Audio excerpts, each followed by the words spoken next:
So while I was in here filling up the coolant, getting ready this to start for the air conditioning and charging it, they just fired up the spray booth and a few minutes ago. And the one thing I notice is right now I smell the smell of unburnt fuel and partially burnt fuel.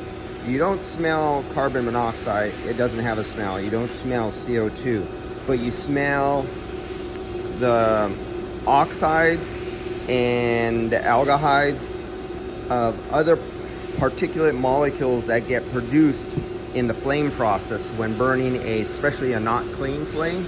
And I literally am getting overwhelmed and breathing it, and all of a sudden I got a humidity rise inside the room.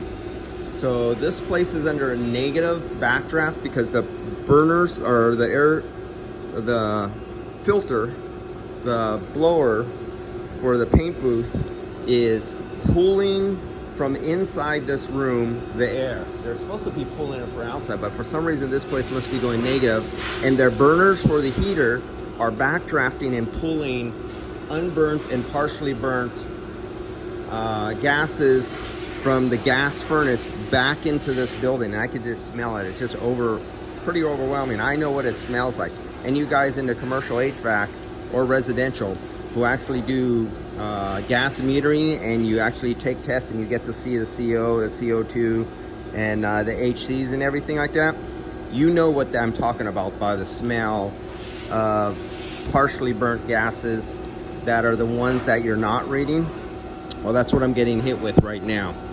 And you know about, for every pound of fuel that you burn, you get roughly 6 pounds of water produced.